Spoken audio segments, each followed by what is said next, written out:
Magandang araw sa iyo. Welcome sa ating unang paghimay ngayong season. Sa mga susunod nating pag-uusap, bubusiin natin itong malaking pagbabago sa mundo ng convenience retail. Tama, malaki talaga ang shift. At para simulan yan, kailangan nating unawain muna yung nasa likod nito, yung bakit.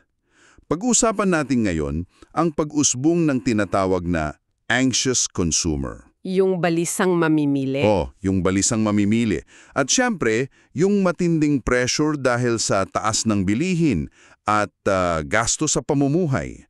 Ang misyon natin ngayon ay talagang intindihin kung paano nagbago yung pag-iisip at gawi nitong anxious consumer. Saka, ano-ano mga tugon ang lumalabas para harapin itong hamon ng presyo? Gagamit tayo ng iba't ibang sources, di ba? Mga reports, pag-aaral. Oo, mga insights mula sa mga ulat sa industriya, pag-aaral sa ugali ng mga tao bilang consumers, saka mga updates sa ekonomiya. Handa ka na bang sumisid kasama namin? Okay, umpisahan natin dito.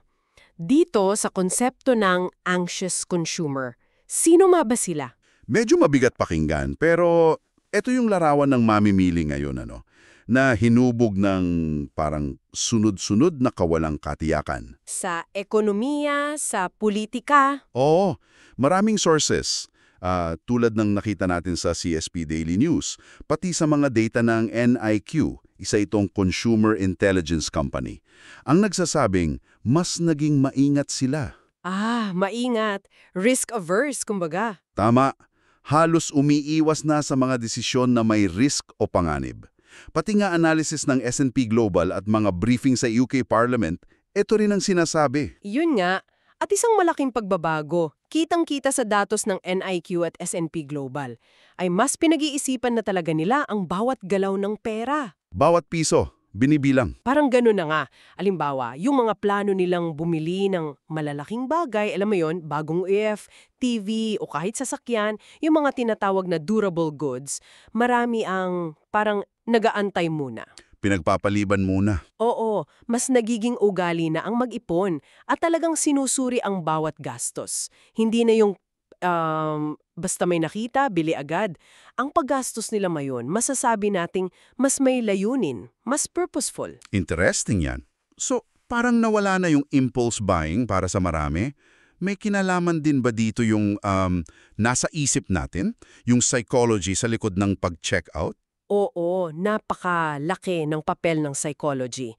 Merong isang pag-aaral sa, International Journal for Multidisciplinary Research o IJFMR na nagsasabing yung ating perception. Kung paano natin tinitingnan ng mga bagay? Oo, yun. Yung ating motivation, emosyon, pati na yung tinatawag na cognitive biases. Ito yung parang mga mental shortcut natin sa pag-iisip na minsan hindi paraging rational, di ba? Okay. Lahat yan humuhubog sa desisyon natin kung bibili ba tayo o hindi. Dagdag pa dyan, ayon sa Management Study Guide, may nararamdaman ding general pessimism. Parang medyo nega ang tingin sa future. Medyo ganon. Isang medyo negatibong pananaw tungkol sa kinabukasan ng ekonomiya, kaya mas maraming nagpapaliban muna ng mga hindi naman kailangang-kailangan na bilihin. Okay. Nabanggit din sa mga binasa natin yung values-based shopping. Ano naman kaya ito? Ibig bang sabihin kahit nagtitipid, may hinahanap pa ring ibang katangian sa produkto o brand? Exactly. Ito yung trend kung saan mas pinipili ng mga consumer ang mga brand na sa tingin nila, umaayon sa kanilang personal na paniniwala o values. Like yung mga eco-friendly o ethical. Oo, halimbawa yung mga kumpanyang kilalang sumusuporta sa sustainability o mga ethical na pamamaraan sa pagninegosyo. Nakita natin itong binabanggit sa IJFMR, sa report ng SEDEX, at maging sa corporate profiles ng ilang kumpanya tulad ng 7-Eleven Japan. Pero, may pero. Oo, meron. At ito ang mahalagang tandaan. Ayon sa isang pag-aaral ng Mintel na binanggit din ng SEDEX, hindi lahat ay handang magbayad ng extra para sa sustainable na produkto. Kung hindi sulit. Yun nga, kung hindi naman ito sulit sa presyo, convenient bilhin, at maganda ang kalidad, kailangan pa rin ng balanse. Hindi pwedeng puro prinsipyo lang, kailangan value for money pa rin, di ba? So may tension pala doon. Okay, nagtitipid sila, mas mapanuri, pero may konsiderasyon din sa values, basta't sulit pa rin. Paano natin ito nakikita sa mismong laman ng kanilang mga shopping cart or basket? Kitang-kita ang pag-iwas sa mga bagay na hindi naman esensyal, yung mga tinatawag na discretionary items. Yung mga luho, ganon. Oo, mas focus sa mga pangunahing pangangailangan. Tapos malakas din yung tinatawag na trading down. Trading down? Ano yun? Ito yung paglipat sa mas murang alternatibo. Imbes na yung sikat na brand, pipiliin yung store brand o private label. O kaya naman, imbes na sa regular supermarket, doon na lang bibili sa mga discount store. Okay. Makes sense. Malinaw itong trend based sa mga analysis ng AWS, NIQ at S&P Global. At teka, may isa pang interesting factor na lumalabas ngayon, lalo na sa food spending. Ano yun? Yung pagdami ng gumagamit ng mga GLP-1 drugs. Yung para sa weight loss? Yun nga. Ayon sa the supply side at sa NIQ, posibleng nababago nito ang dietary habits ng mga tao, pati kung gaano karaming pagkain ang binibili nila. Teka, gamot sa weight loss, nakakaapekto sa laman ng grocery cart? Hindi ko inaasahan yan. Paano raw yun nangyayari? Grabe, mas komplikado pala ang sitwasyon. Oo, may epekto daw sa appetite eh. Speaking of komplikado, pag-usapan naman natin ng inflation, ang pagtaas ng presyo. Kahit may mga balitang bumabagal na raw ang pagtaas, parang ang bigat pa rin sa bulsa, di ba? Ramdam pa rin. Sa katunayan, may data mula sa UK Parliament na nagsasabing marami pa rin ang nakakaramdam na pataas ng pataas ang kanilang gastos buwan-buwan, kahit nitong mga nakaraang buwan lang. Totoo yan. Yung tinatawag na cumulative effect kasi ang mabigat. Cumulative effect, yung patong-patong. Oo, parang ganon. Ibig sabihin, kahit hindi nakasimbilis ang pagtaas ngayon, yung mga naunang pagtaas ay nandiyan pa rin. Kaya mas mataas pa rin ang presyo kumpara dati. Patong-tatong na epekto, kumbaga. Ay, At ang masakit dito, hindi pantay ang tama ng inflation sa lahat. Ang mga kababayan nating may mababang kita, yung mga low-income households, sila ang pinakamatinding tinatamaan. bakit sila yung mas apektado? Ano yung dahilan sa likod niyan? Parang hindi fair.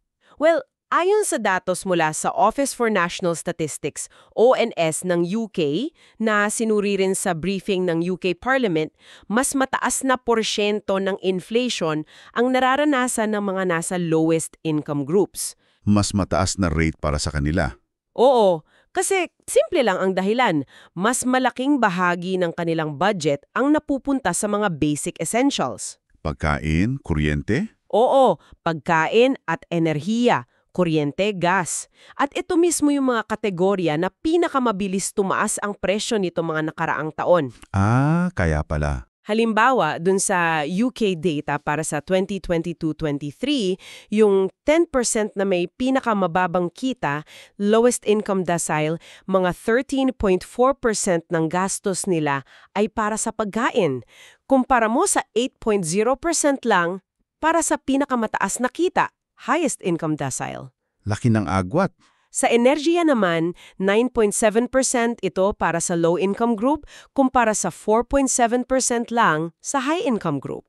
Dahil dito, hindi lang bulsa ang apektado, kundi pati yung kanilang financial anxiety. Yung pagkabalisa tungkol sa pera. Oo, talagang mas malalim. Para sa kanila, hindi lang ito numero. Ito'y araw-araw na pakikibaka. Grabe pala ang pagkakaiba. At kung iisipin mo, dahil mas maliit na nga ang budget nila sa simula pa lang, kapag nagmahal yung binibili nilang pinakamura na. Wala na silang choice. Parang wala na silang ibang mapupuntahan o mapagpipilian na mas mura pa. Tama ba? Eksakto. Madalas, yung pinakamurang option na ang kinakaya nilang bilhin. Kapag yun mismo ang tumaas ang presyo, halos wala na silang choice kundi bawasan ng dami, humanap ng paraan, o hindi na talaga bilhin. Ang hirap nun. Ito yung reality na sinusuportahan ng mga obserbasyon sa UK Parliament briefing at sa isang pag-aaral mula sa Munich Personal Repack Archive, yung MPRA, tungkol sa patterns ng paggastos ng low-income households. Ang resulta? Mas matinding pagtitipid. Oo. Mas matinding paghigpit ng sinturon, yung iba umaasa na lang sa mga food bank, nahihirapan sa pagbili ng mga pangunahing pangangailangan, at minsan nauuwi sa pagkakautang o pag-asa sa tulong ng kamag-anak o kaibigan. Informal support networks. Hay, nakakalungkot isipin ang bigat na pinapasa nila. Sa ganitong sitwasyon, ano naman ang mga nakikitang paraan o estratehiya, hindi lang ng mga mamimili, kundi pati na rin ng mga negosyo, lalo na sa retail, para makasabay o makatulong man lang? Okay, sa panig ng mga consumers, malinaw yung mga nabanggit na nating coping strategies.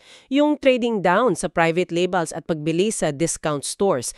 Trend yan ayon sa AWS, NIQ at C-Store Dive. Yung paglilipat sa mas mura. Tama. Nandyan din yung masusing paghahanap ng mga promo at bargains. Talagang nagiging maparaan ang mga tao. Pati yung pagpapalit ng produkto o substitution. Yung kung mahal ang baka, manok muna. Oo, gaya ng nabanggit sa pag-aaral ng MPRA. At syempre yung pagbabawas o pag-alis na muna sa mga luho o non-essentials. Consistent yan sa mga report ng S&P at NIQ. Okay, so nag-a-adjust ang mga tao. Sa kabilang banda, kumusta naman ang mga tindahan o retailers? Paano sila sumasabay para mapanatili itong mga balisa at nagtitipid? Maramong ginagawa ang mga retailers. Isa sa pinakamalaki ay ang pagpapalakas ng kanilang sariling mga brands, yung mga private label o store brands. Yung sariling brand ng tindahan. Oo. Halimbawa, ang 7&I Holdings, yung parent company ng 7-Eleven, kitang-kita sa financial reports nila na malaki ang focus dito. Bakit? Bakit nga ba? Mas mura para sa customer. Bukod sa mas mura ito para sa consumer, malaki rin ang kita nila dito. Actually, sinabi nila na sa US market ng 7-Eleven, umaabot daw sa 51% ang tubo nila sa private brands. 51%! Wow! Oo, mga 18 percentage points na mas mataas kumpara sa national brands. Wow, 18 points na pagkakaiba, ang laki nun. So, hindi lang pala ito para makamura ang customer, malaking bagay din pala talaga ito sa kita ng retailer? Oo, kaya malakas ang incentive para sa kanila na i-push yan. Consistent din ito sa sinasabi ng NIQ na lumalakas talaga ang private labels globally. Pero May pero na naman! meron. May paalala rin ang C-Store Dive. Para maging tunay na successful ang private label, kailangan ituring itong parang tunay na brand din. Hindi lang basta mura. Oo, kailangan may quality, may identity, hindi lang basta yung pinakamurang pagpipilian. Kailangan may tiwala pa rin ang consumer, di ba? May point yun. Kailangan pa ring mapagkakatiwalaan yung produkto. Ano pa, bukod sa private labels ang ginagawa nila? Nakikita rin natin ang focus sa value perception. Ito yung pakiramdam ng customer na sulit ang binayad nila. Kahit hindi pinakamura, yun nga. Kahit hindi necessarily ito ang pinakamura. Yung 7-Eleven nga may campaign pa na pleasant value. Sinasabi rin ng INQ na mabilis ang paglago ng mga produkto na nasa discount price tiers. Yung mga bagsak presyo talaga. Oo. At syempre, hindi mawawala ang mga promotions at discounts. Pero dito rin pumapasok yung mga medyo alanganing tactics na binabalaan ng AWS. Ano yung mga di maganda? Yung shrinkflation. Pamilyar ka ba dito? Oo. Yung liliit yung laman pero pareho presyo. Nakakainis yun. Yun nga. O kaya skimflation, yung babawasan yung kwalidad ng sangkap para makamura sa produksyon. Pwedeng effective sa simula, pero kapag napansin ito ng customer, Nako, pwedeng mag-backfire. pwedeng malaki ang balik yung negative reaction. Nag-a-adjust din sila ng kanilang product assortment, yung mga produktong binebenta nila, para tumugma sa hinahanap ng mga tao ngayon. Ayon din yan sa financial presentation ng 7&I. Okay. So ang dami palang gumagalaw. Nagtitipid ang consumers, gumagawa ng paraan ng retailers gamit ang private labels, value offers at iba pa. Pero parang may nararamdaman pa rin tayong hindi nasosolusyonan. Sapat na ba talaga ang mga ito? Dito nga pumapasok yung tinatawag kong underlying tension. Yung mga mas malalim na issue na hindi basta-basta naaayos ng pag-offer lang ng mas murang produkto. Yung mga nasa ilalim pa. Oo, kahit may mga value options at nag-a-adjust ang mga tao sa paggastos, nandyan pa rin yung bigat ng gastos sa pabahay, sa kuryente at tubig, pati yung epekto ng mataas na interest rates sa mga may utang. Yung mga may housing loan? O tulad ng housing loan o mortgage. Binabanggit itong mga pressure na ito sa UK Parliament briefing, sa S&P Global Report at sa Management Study Guide. Kasi yung pagtaas ng interest rates na ginawa ng mga central bank para labanan ang inflation, Nagpapataas din ang bayarin sa utang. yun nga, nagpapataas din ng bayarin sa utang ng mga tao. At para sa marami, lalo na sa mga low-income groups, mabagal pa rin ang pag-angat ng kanilang tunay na kita, yung real income. Yung kita na adjusted for inflation. Oo, kapag tinanggal mo na ang epekto ng inflation, mabagal pa rin ang pag-angat ayon sa datos ng UK Parliament at analysis ng Resolution Foundation. Ipinapakita nito na maaring may limitasyon ng mga solusyon na nakabase lang sa market o sa presyo ng bilihin. Para tugunan yung mas malawak na problema ng affordability. Tama, yung kakayahang makabili ng mga pangunahing pangangailangan. Malinaw na malinaw. Itong buong konteksto na napag-usapan natin, ang balisang mamimili, ang bigat ng cost of living, ang hindi pantay na epekto ng inflation, at itong mga underlying tensions, ito pala talaga ang puwersang nagtutulak sa convenience retail industry na mag-isip at kumilos ng iba. Nagtutulak sa pagbabago. Oo, tama yung sinabi sa isang report ng CSP Daily News. Nasa crossroads daw ang industriya. Nasa sangandaan. Parang kailangan nilang mamili ng bagong landas. Ito mismo yun. Itong lahat ng napag-usapan natin ngayon, ang nagbibigay daan at nagpapaliwanag sa mga malalaking pagbabago sa estratehiya, yung mga strategic shifts na susuri natin sa mga susunod na paghimay dito sa season na ito. Kung paano sila nag-a-adapt. Oo. Kung paano sila nag-a-adapt, nag-i-innovate, para manatiling mahalaga, relevant, at syempre kumikita pa rin sa gitna ng ganitong environment. Ang pag-intindi natin sa bakit, ngayon, ang magiging susi para maintindihan ng mga susunod nilang hakbang. Okay, napakarami nating napag-usapan, so para i-recap lang natin, ano ba yung mga pinaka-importanting nakuha natin ngayon? Una, nakilala natin ng mas malalim itong si anxious consumer. Mas maingat, mas mapanuri. Oo, mas maingat, mapanuri, nagtitipid at minsan tumitingin pa sa values ng brand basta't sulit.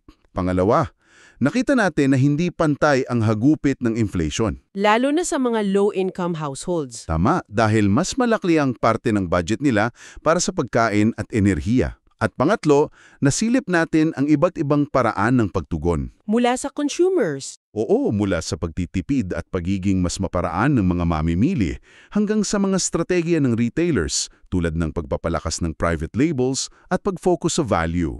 At ang pinakamahalaga siguro ay yung pag-unawa na itong kasalukuyang mindset at kalagalan ng inyong mga customer, ikaw bilang consumer, marahil ang pundasyon ng lahat ng pagbabago sa industriya.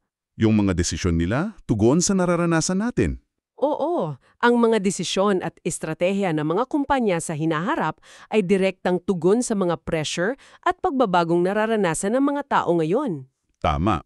At yan mismo ang tatalakayin natin sa susunod na module. Ngayong medyo malinaw na sa atin ang bakit, sisilipin naman natin ang paano. Paano sila tumutugon? Oo, paano nga ba nag-pivot o lumiko ng direksyon ang convenience retail? Susuriin natin yung mas agresibo nilang pagpasok sa food service? Pagbebenta ng ready-to-eat meals. Yun, pati ang patuloy na pagtutok sa konsepto ng value at yung umiinit na trend ng M&A. Pagsasanib puwersa ng mga kumpanya. Consolidation. Tama. Pero bago tayo maghiwalay sa ngayon, iwan kita ng isang tanong na pwedeng pag-isipan. Based sa mga napag-usapan natin, yung mga estratehiya tulad ng pagpapalakas ng private labels para mag-offer ng mas mura at yung paghahanap ng mga tao ng pinakasulit, ano sa tingin mo ang pangunahing pagkakaiba? Pagkakaibaan ng ng approach na direktang nagpapababa ng presyo ng bilihin, yung parang cost-based approach, kumpara sa approach na nagtataas ng sahod o nagbibigay ng ayuda para tulungan ng mga taong makayanan ang mataas na gastos, yung income-based approach. Alin kaya ang mas epektibo sa tingin mo para maibsan yung hirap? Interesting question yan, at dagdag ko na rin bilang panghuling palaisipan para sa'yo. Habang nagiging mas deliberate o pinag-iisip ng mga mamimili ang kanilang paggastos, paano kaya nito binabago hindi lang kung ano ang binibili nila, Kundi pati. kundi pati na rin kung saan at paano sila namimili. Lalo na ngayon na meron ng mga options tulad ng online shopping at mabilis na delivery services. Gaya ng 7NOW ng 7-Eleven na nabanggit natin. Oo, nag-o-offer ng convenience sa ibang paraan naman. Isang bagay na maaari mong pag-isipan hanggang sa susunod nating pagtatalakay. Maraming salamat sa pagsama sa amin sa paghimay na ito. Hanggang sa muli.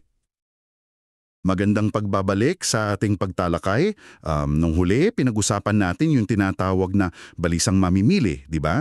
Yung consumer na mas maingat, medyo worried sa gastos. Oo, tama. Yung mas deliberate na, mas mapili. Ngayon naman, titingnan natin kung paano umaaksyon ang industriya ng mga convenience stores o C-store.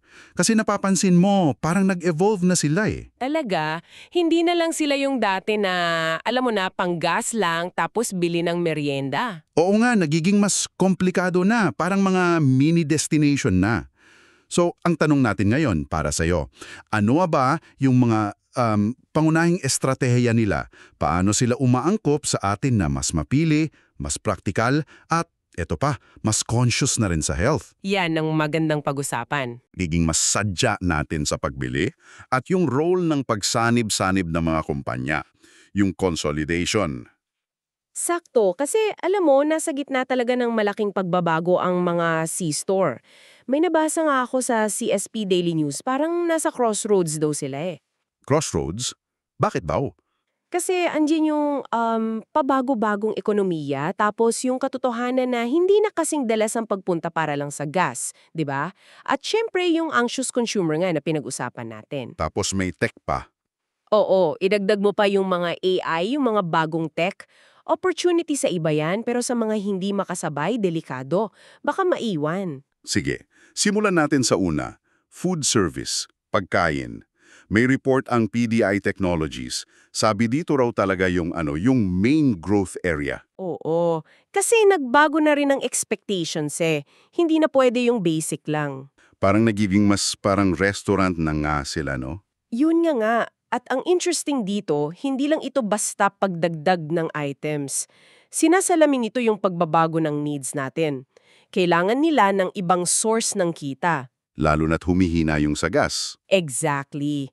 So, ang pagkain nagiging crucial para manatili silang relevant, para puntahan pa rin sila. Nakikita ko nga, yung mga prepared meals parang ulam na talaga. Tapos, yung mobile ordering, yung 7NOW ng 7-Eleven, grabe. Oo. Parang food delivery app na rin sila. 'Di ba? Order ka lang sa app tapos darating na. At syempre yung pagsabay sa health trends. At dyan, may interesting factor na pumapasok. Yung epekto ng mga gamot like GLP-1. Yung mga pampapayat or pang-diabetes, anong connect nun? Kasi based sa ilang analysis like sa The Supply Side, Circana, pati Wells Fargo, yung mga gumagamit nito parang mas gusto na raw magluto sa bahay o kaya mas konti kinakain pag nasa labas. So dapat mag-offer sila ng healthier options. Oo, biglang kailangan nilang mag-isip na parang health food provider din, hindi lang yung dating, alam mo na, puro junk food. Parang nag-iiba na rin yung definition ng convenience para sa ibang tao. Parang yun, nakita ko sa 7-Eleven Japan. Yung sa presentation nila for FY 2024. Binibida nila yung high-value added merchandise. Ano yun exactly? Kasama dun yung sarili nilang bakery sa loob, yung 7 Cafe Bakery. Tapos mga specialties, smoothies, at bagong lutong pagkain sa counter. Grabe yung level up. Kita mo, food service trend yan, pero tinaasan pa nila yung quality. Hindi lang basta mabilis, dapat masarap at may pagpipilian ka.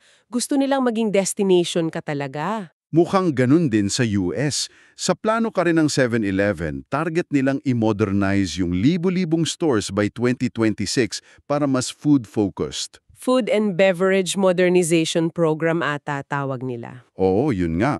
Plus, gusto nilang magdagdag ng more than 100 parang restaurant-style concepts at palakihin yung benta ng private brand nila to almost $1.9 billion by 2030. Wow, ambitious. May mga bago silang store format, yung new standard na talagang food-forward.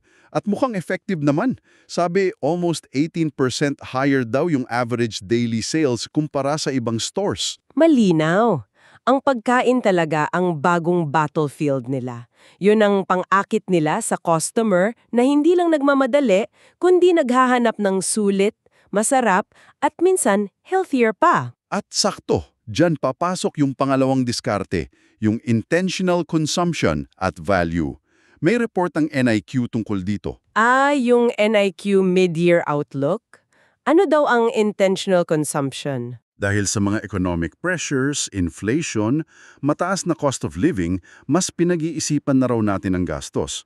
Mas sadya, mas may intention. Gets mo? Dito nagiging interesting. Oo, gets ko. At kung i-connect mo yan sa bigger picture, ito yung nagpapalakas sa mga discount products at lalo na sa private labels. Yung mga tatak tindahan, like 7 Select. Oo. Sabi nga sa data ng NIQ, yung mga produkto na 10% or more na mas mura sa average, yun ang pinakamabilis lumago globally recently. Billions of dollars in sales shift, nabawasan pa nga yung mga premium. Grabe. So, mas practical na talaga tayo. Parang ganun na nga o mas balanse. Dati, pag walang choice ka lang bibili ng private label, di ba? Pero ngayon, sabi pa ng NIQ, 22% na ng global CPG market, hawak na nila. Malayo sa 15% lang dati noong 2009. Halos half a point ang dagdag kada taon. Ang laki na pala. At hindi lang yan, kalahati daw ng global consumers, mas marami nang binibiling private label ngayon. Tapos ito pa, 40% daw lilipat pa rin sa private label kahit tumaas ng konti yung presyo, basta nagustuhan na nila. Hindi na siya basta alternative lang. Kaya pala sineseryoso ng 7-Eleven US. Yung plano nila may 900 plus items na sila. Tapos ang ganda raw ng kita, 51% margin. Sobrang taas nun. Oo nga eh. Yung national brands daw, nasa 33% lang. Kaya pala, plano pa nilang magdagdag ng 200 items sa 2025. At target nga yung $1.9 billion sales. Malaking bagay yan sa kanila. Hindi lang choice para sa'yo, kundi malakas na kita para sa kanila. Pero may nabasa ako sa C-Store Dive, parang warning. Hindi raw dapat ma-fixate lang sa pagiging mura. Ang goal, bilin mo kasi gusto mo, hindi lang kasi mura. Oo. Dapat maging brand sila, hindi lang brand alternative. Tama. Sabi pa, pwede ka raw mag-offer ng value sa isang category, like chicheria, tapos medyo premium sa iba, like kape. Kasi iba-iba raw behavior natin depende sa produkto. Pero teka, sustainable ba yun? Hindi kaya malito ang customer? Magandang point yan. Dito papasok yung consumer psychology. May mga studies, like sa IJFMR, na tumaas talaga yung price sensitivity natin. Gumagamit tayo ng substitution at bargain hunting. Pagpapalit ng brand at paghanap ng sulit. Oo. Kaya yung pag-offer ng value, lalo na sa private labels, tugon talaga sa mindset natin. Siguro ang susi dyan, yung quality.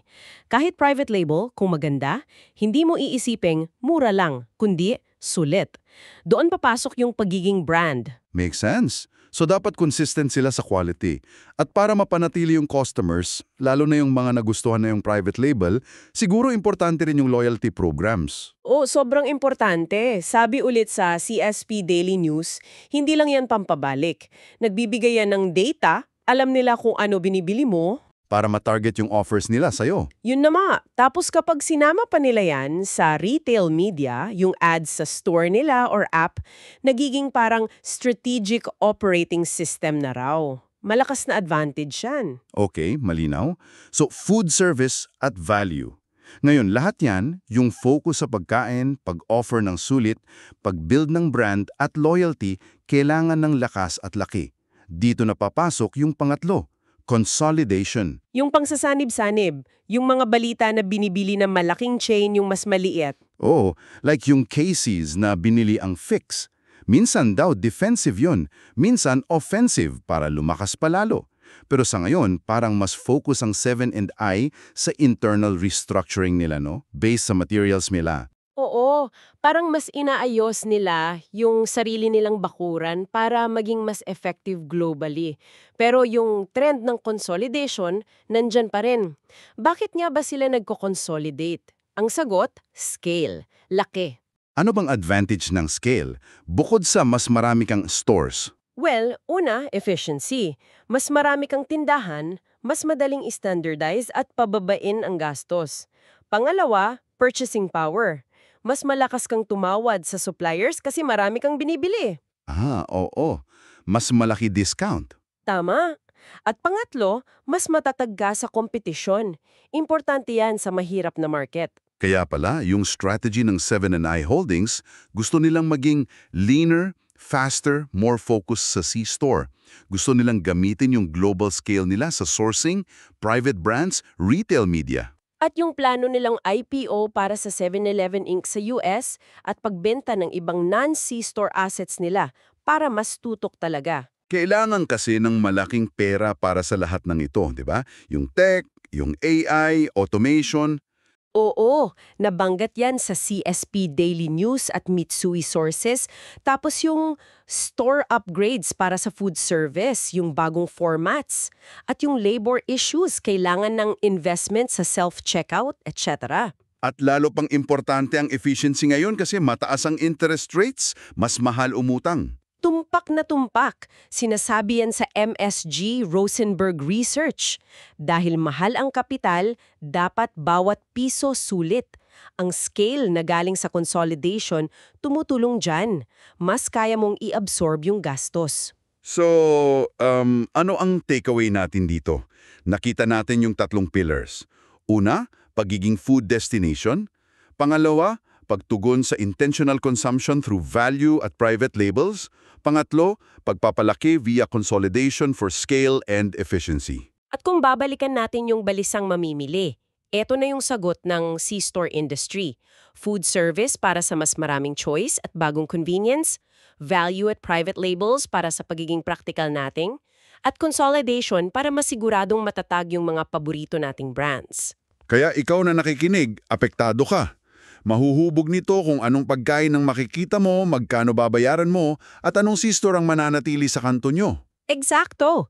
Lahat yan, nagbabago ng experience mo sa C-store. Okay, nakita natin yung ng strategy, pagkain, alaga, laki. Sa susunod, titingnan natin yung paano. Paano ba ito ginagawa ng mahusay? Susuriin natin ang galing sa operations ng isang kilalang master dito. At iiwan namin sa iyo itong tanong, sa gitna ng lahat ng ito, pagiging parang resto ng C-store, pagiging mas matipid natin, paglaki ng mga kumpanya, paano kaya nababago yung mismong meaning ng convenience para sa iyo? Ano na ang tunay na halaga nito bukod sa bilis at dali? Pag-isipan mo. Maligayang pagbabalik sa ating paghimaymay. Okay, so kung natatandaan ninyo, natapos na natin yung Act 1, yung consumer, at Act 2, yung mga stratehiya ng industriya. Ngayon, nandito na tayo sa Act 3. Yes. Ito yung mas exciting siguro para sa iba, yung mismong execution, yung pagpapatupad.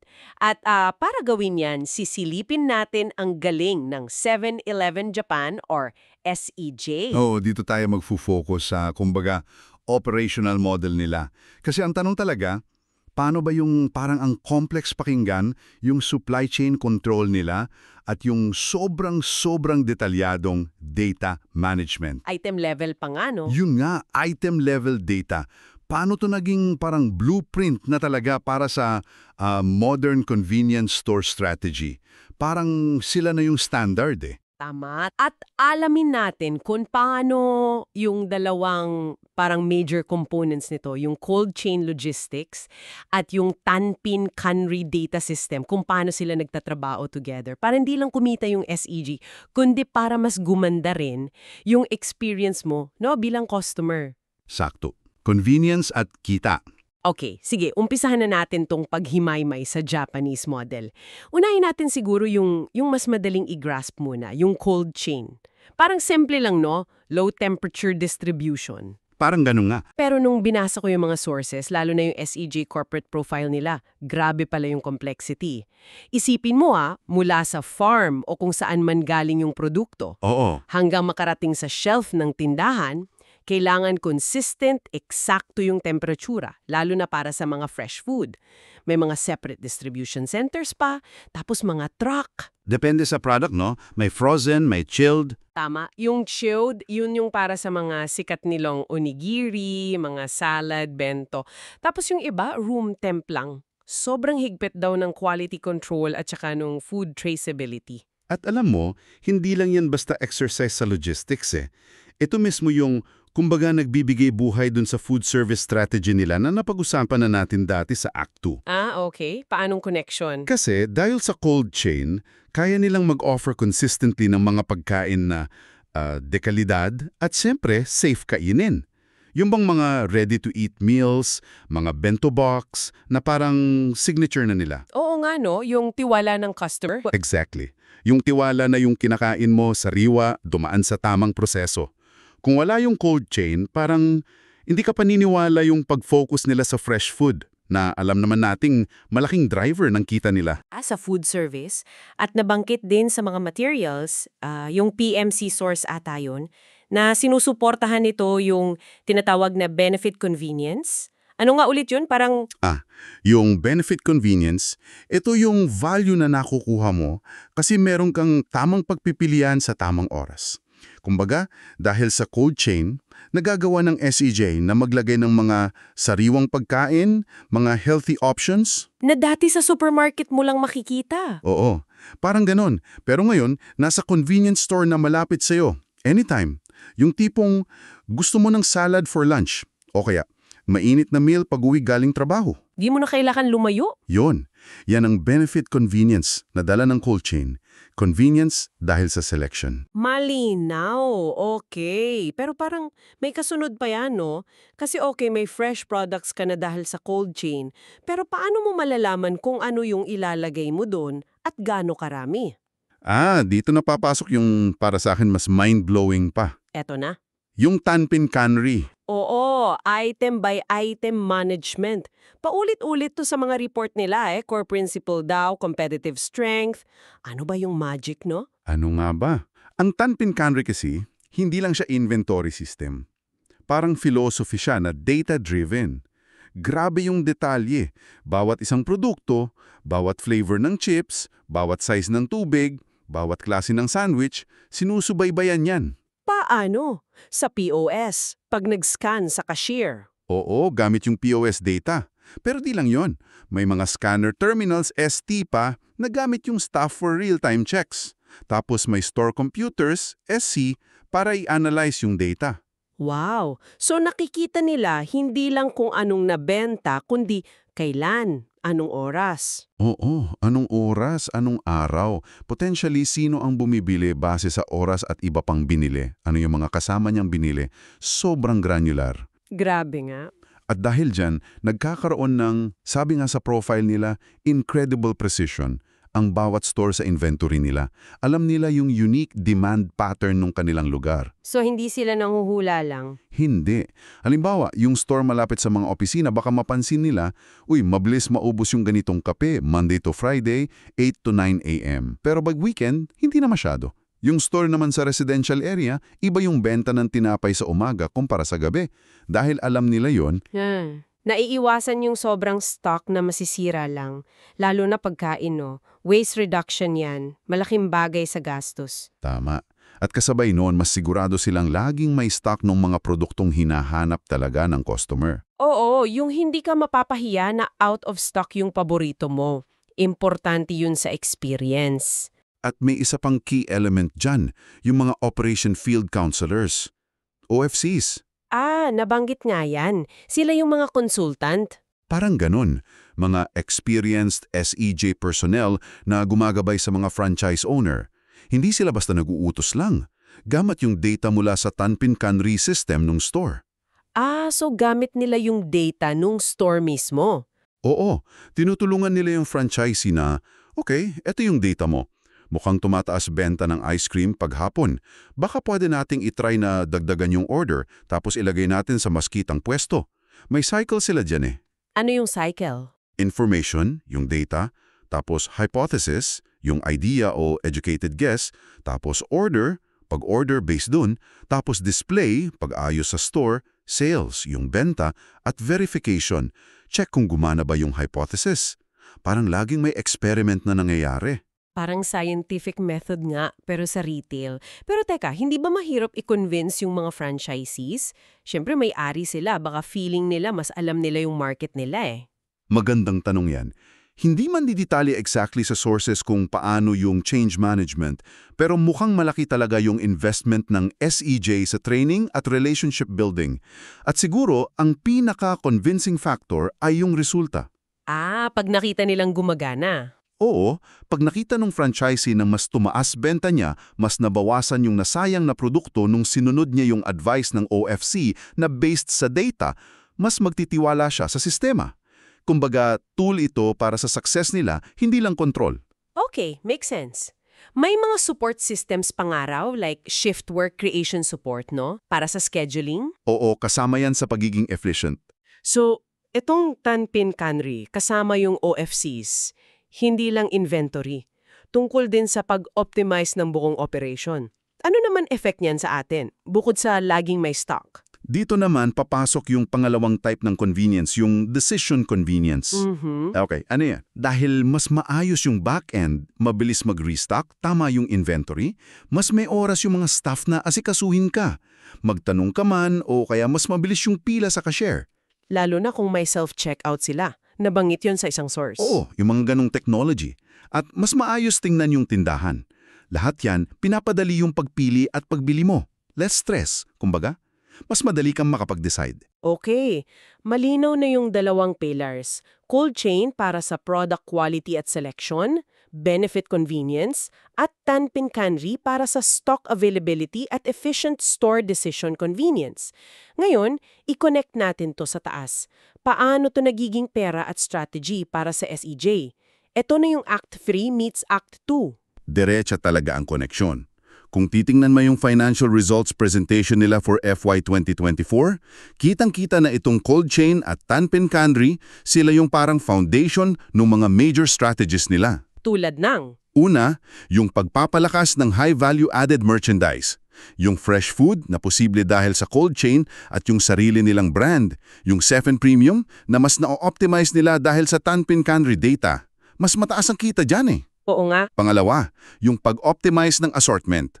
Dahil sa Tanpin Canry, alam nila kung ano yung dapat at hindi dapat i-stock sa bawat specific na tindahan. Tanggal ang mabagal gumalaw. Para maximize yung sales per square foot. Tama. Pangatlo, cost control. Yung bawas aksaya galing sa Tanpin Canry plus yung efficiency ng cold chain logistics, direkta yan sa pagbaba ng gastos. At pang-apat, Yung pagsuporta sa franchisee network, yung data, yung OFCs, yung mga systems, tinutulungan nila yung mga franchisee na maging mas profitable, which is crucial sa franchise model nila. Kailangan successful din yung partners. at may data sila dyan, no? Yung sa US ata, yung private brand nila, 51% margin daw. Kumpara sa national brands. Oo, grabe yung difference. 18.3 percentage points daw. Hindi biro yan. Patunay na yung galing sa operation, hindi lang pang efficiency, kundi talagang nagiging pera, nagiging competitive advantage. Yun, hindi lang sila nakikipaglaban sa presyo, nakikipaglaban sila sa galing ng sistema. Precisely. Operational excellence as a strategic weapon talaga. So, para sa iyo na nakikinig, ano ang pwede mong mapulot dito kahit wala ka mismo sa retail, no? Unang-una siguro, yung grabe yung power ng mahigpit na control sa supply chain para sa quality. Lesson from cold chain. Pangalawa, yung halaga ng data. Hindi lang basta data, kundi granular, actionable data para maintindihan mo talaga yung customer mo at makagawa ka ng mas matalinong desisyon. Lesson from Tanpin Canry.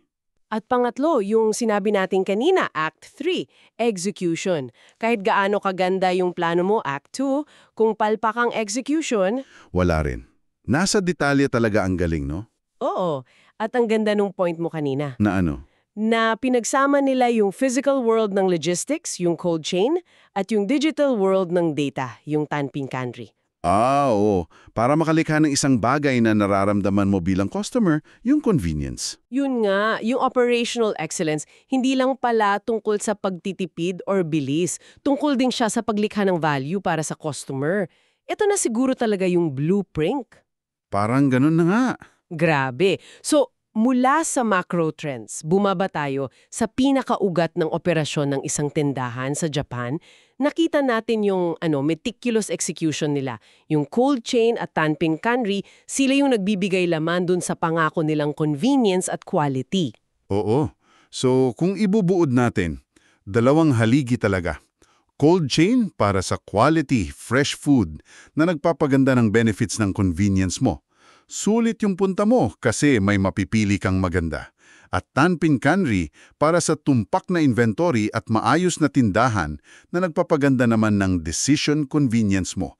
Mabilis at madali kang makakabili. Galing! Okay, at dahil napag-aralan na natin ang consumer, ang strategy at ang operation, handa na tayo para sa susunod.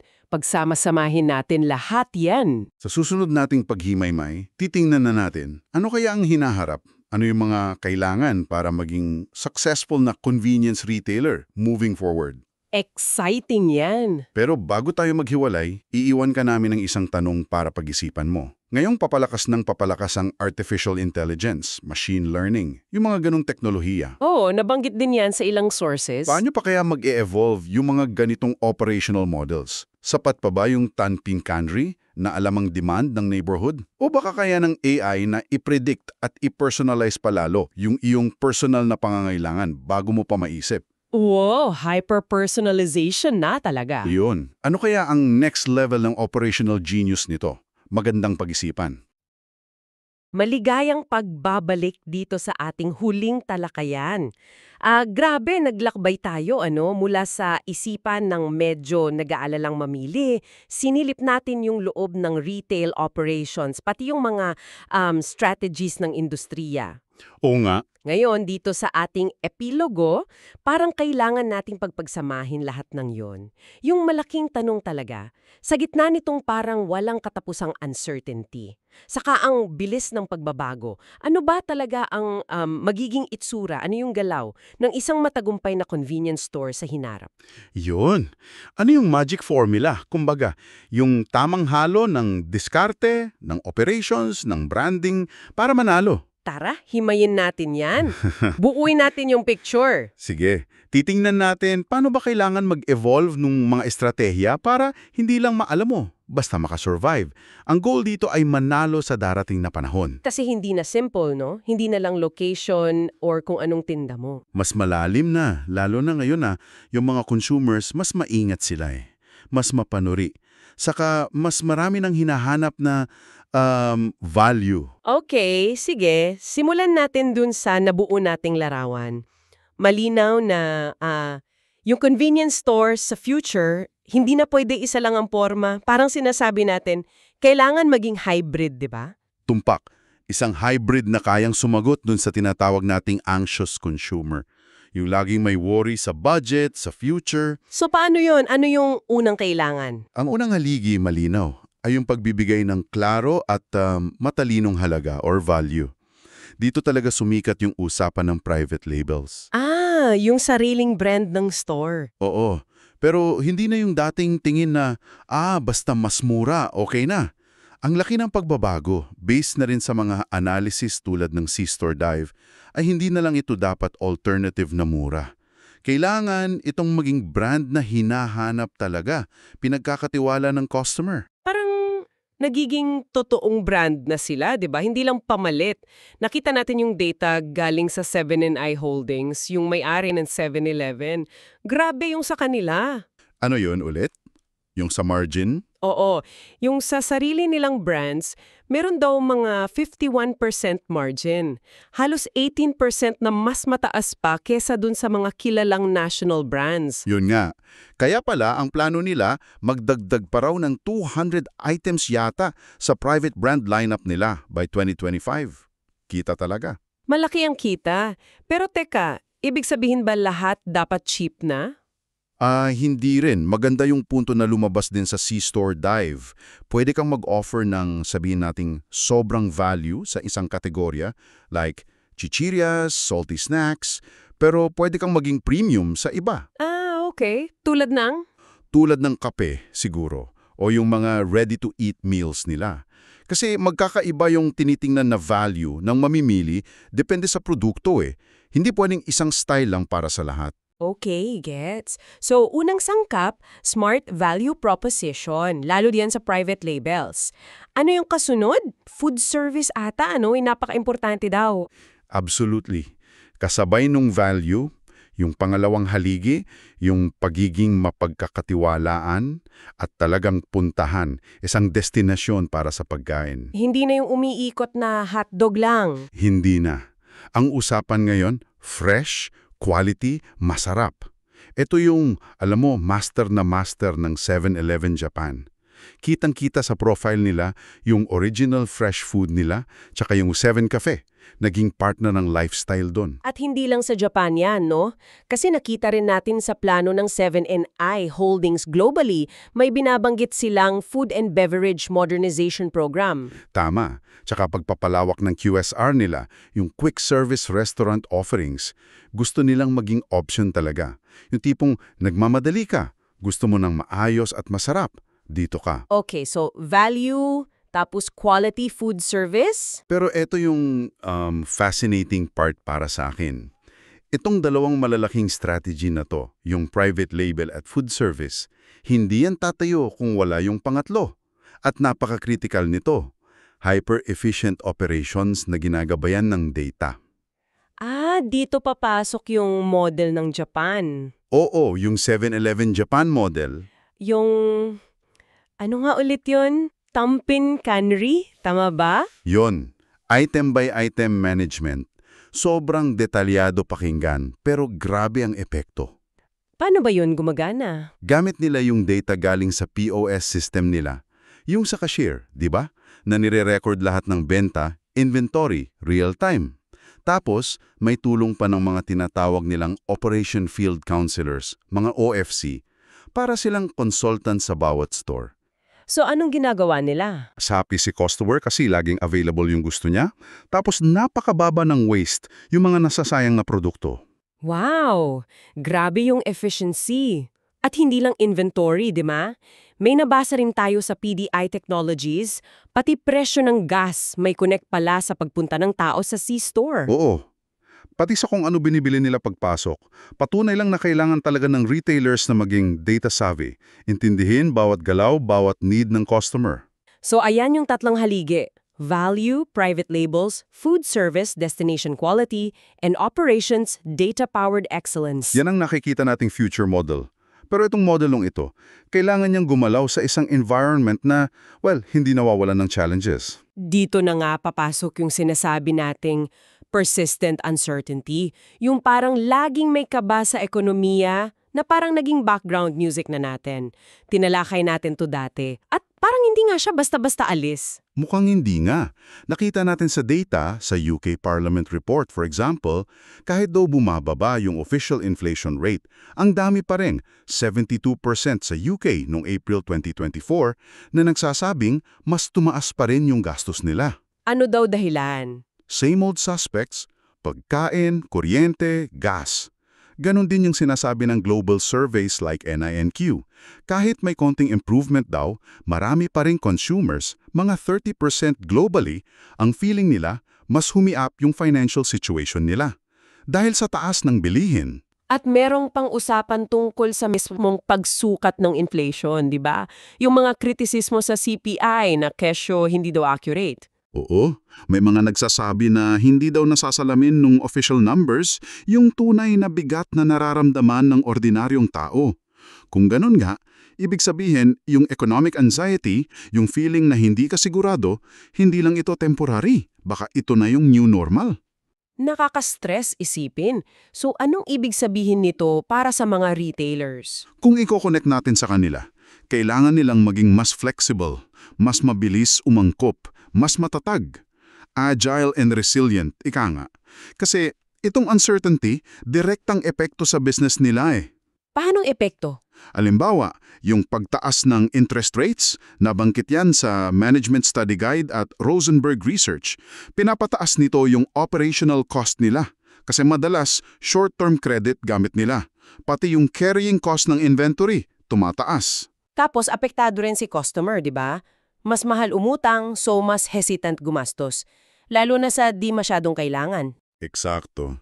Kaya yung mga plano ng retailers na mag-expand, bagong stores, bagong technology, mas mahirap ituloy. Mas mahal ang kapital eh. So kailangan talaga yung tatag. Oo, kailangan yung pagiging agile at resilient nakatatak na sa DNA ng business model nila. Nakita natin yung pag-amin ng 7&I sa report nila na medyo naging conservative daw sila dati. Kailangan na nilang kumilos ng mas bilis ngayon. Saka, syempre, cost control. Mahigpit na pagbabantay sa gastos. Siguraduhing bawat piso may balik na value sa customer or sa efficiency. Okay. So, itong persistent uncertainty, yung backdrop. Ngayon, sa ganitong landscape, paano mananalo ang retailers? Ito yung naging interesting eh. Kasi parang hindi na nga sapat yung dating alas nila na convenience lang. Iba na yung labanan. Nag-iba na nga. Isa sa pinakamalaking pagbabago, yung pag-usbong ng omnichannel experience. Hindi na pwedeng hiwalay yung experience sa physical store at sa digital world. Dapat seamless? Oo, seamless. Walang putol, magkakaugnay. Kung ano yung nakikita mo sa app, dapat ganun din sa store. Madali kang lilipat-lipat. Order online, pick up sa store, pa-deliver. O nasa store ka, gamitin mo yung app for points. Ganon. May nabanggit tayong Google study dati, sinipin ng SEDEX. Yung omnichannel shoppers daw, 30% higher ang lifetime value. Yun, mas malaki palang halaga nila sa negosyo long-term. Kaya pala ang 7&I, ang agresibo sa pag-push ng 7-hour delivery service nila. At kasama dyan yung social commerce, no? Yung parang sa TikTok. Grabe yun. Hindi na lang pang-tsikahan ng social media, pang-shopping na rin. Nakita natin yung data ng NIQ sa China, lumago daw ng mahigit 50% yung benta sa TikTok Douyin. At hindi lang benta, pati impluwensa. Oo nga. Yung sinabi ng NIQ na 43% ng consumers globally sa social media daw natututo about new products. Tapos halos 1/3, 31%, handang lumipat ng brand dahil lang sa recommendation ng influencer. Grabe. Grabe talaga. Kaya yung paging present at effective sa digital channels, kasama social media, hindi na optional. Core competency na yan dapat. Pero alam mo, higit pa sa pagkakaroon lang ng app o delivery. Ano yon? Yung mas malalim na laban dito sa bagong competitive arena ay yung pagbuo ng isang trusted brand. Trusted brand. Hindi lang basta bilihan. Parang may relasyon kayo ni customer. Eksakto. Yun yung brand na pinagkakatiwalaan ng tao, hindi lang dahil sa produkto or presyo, kundi dahil parang nag-a-align sa values nila, sa paniniwala nila. Lumalayo na tayo sa purely transactional convenience lang eh. Papunta na tayo sa relational loyalty. Yung katapatan na hindi lang dahil sa points. Oo. Yung loyalty na galing sa tunay na connection at tiwala. Paano naman mabubuo yun? Parang mahirap nun ah. Hindi nga madali, pinag-aaralan yan eh. Sa mga research tulad nung nasa IJFMR, tinitingnan nila paano yung mga psychological factors, perception mo, motivation mo, emotion mo, paano nakaka-affect sa pag-resonate mo sa isang brand. Ang lumalabas, napakahalaga daw ng storytelling. Pagkwento. Oo, yung kakayahan ng brand na magkwento ng authentic. Yung totoo, hindi pilit, na may relatable parts na kumukonekta sa experience ng customer. Siguro kasama din dyan yung personalization. Yung feeling na kilala ka ng brand. Oo, sobrang laki niyan. Sabi pa nga sa IJFMR, ang future daw nasa AI-driven hyper-personalization. Yung gagamit ng artificial intelligence para magbigay ng offers, ng content, ng experience na sobrang sakto para sa bawat customer. Wow! High-tech na talaga. Pero, eto yung malaking pero. Kailangan itong gawin ng may sukdulang pag-iingat. Data privacy, ethics, madaling masira yung tiwala pag naramdaman ng customer na parang nasisilip sila or minamanipula. Dapat transparent, may consent. May nabanggit din dati sa CSP Daily News, yung pagsanib ng loyalty programs at retail media. Ano nga uli yun? Yung retail media. Ito yung paggamit ng retailer ng sarili nilang customer data, yung first-party data, galing sa loyalty programs, sa app usage, sa history ng binili mo para magbenta ng targeted ad space sa ibang kumpanya. So yung mga CPG brands pwedeng mag-advertise sa platform ng retailer. Oo, para maabot yung specific customer segment na yon. Ang point ng CSP Daily News, hindi na dapat ito tignan na side hustle lang. Dapat parte na ng core strategy. Kasi nagbibigay ng competitive advantage, bagong kita, habang ideally nagbibigay din ng mas relevant na ads kay customer. Makes sense. Ano pa? May iba pa ba mang factor sa trusted brand? Meron pa, panghuli, pero hindi pinakamaliit, sustainability. Lumalakas talaga yung demand ng consumers para sa mga negosyong may malasakit sa kalikasan, sa lipunan. Data from SEDEX, mahigit 3/4 daw, 76% ng consumers mas pipiliin bumili sa retailers na may eco-friendly products or services. Kaya pala, importante yung mga ginagawa ng 7-Eleven Japan, yung bottle-to-bottle recycling nila? Oo, yung mga plastic bottles na nakolekta, ginagawa ulit na bagong bote.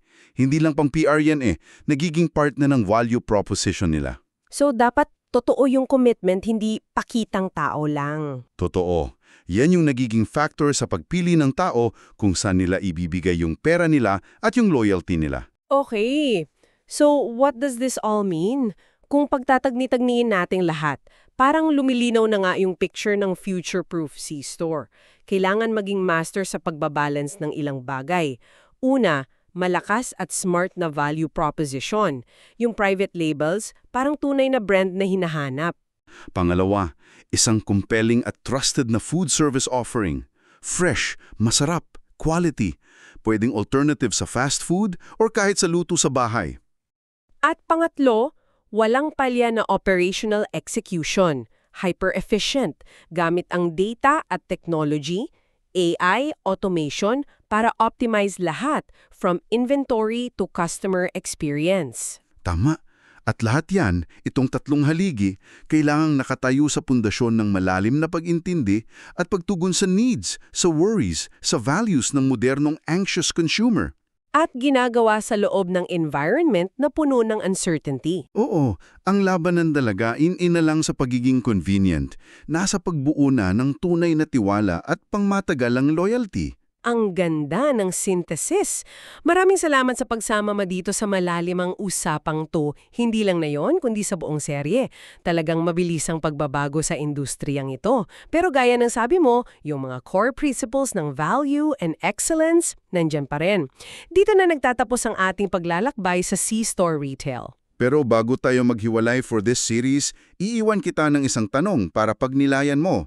Habang gumagaling at nagiging mas sophisticated ang mga C-store sa paggamit ng data, ng AI, ng automation for efficiency and personalization, paano kaya nila mapapanatili yung tinatawag nating human touch? Yung personal connection. Oo, yung ngiti ng staff, yung pakiramdam na part ka ng community. Alam natin, mahalaga pa rin yan sa maraming customer, lalo na sa pagbuo ng tunay na loyalty. Ano kaya ang tamang timpla? Yung balanse ng high-tech at high-touch sa hinaharap ng convenience. Isang bagay na maaari mong pag-isipan hanggang sa muli.